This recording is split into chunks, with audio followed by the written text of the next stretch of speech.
രണ്ടാമത്തെ വാർത്ത ഗസയിലേക്ക് വരികയാണെങ്കിൽ, ഗസയിൽ 4 പേരെ കൂടി ഒരു 24 മണിക്കൂറിനിടെ ഇസ്രായേൽ കൊലപ്പെടുത്തിയിരിക്കുന്നു.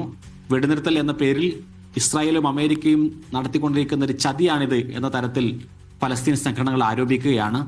അതോടൊപ്പം ആശ്വാസകരമായ ഒരു വാർത്ത എന്ന് പറയുന്നത് ഗസയിൽ നിന്ന് GHF പിൻവാങ്ങുന്നു എന്നുള്ളതാണ്. ഗാസ ഹ്യൂമാനിറ്റേറിയൻ ഫൗണ്ടേഷൻ എന്ന് പറയുന്നത് ഇസ്രായേലിന്റെ ഗസയിലെ മരണക്കെണിയായിരുന്നു.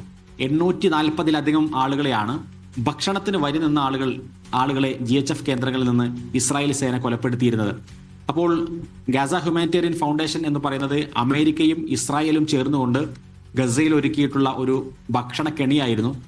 ഒരുപാട് ഈ ഒരു വെടിനിർത്തലിന് ശേഷം, രണ്ടാമത്തെ താൽക്കാലിക വെടിനിർത്തലിന് ശേഷം കഴിഞ്ഞ മാസം വരെ ഗസയിൽ ഭക്ഷണം വിതരണം ചെയ്തിരുന്ന ഒരു ചുമതല ഉണ്ടായിരുന്ന GHF-നായിരുന്നു.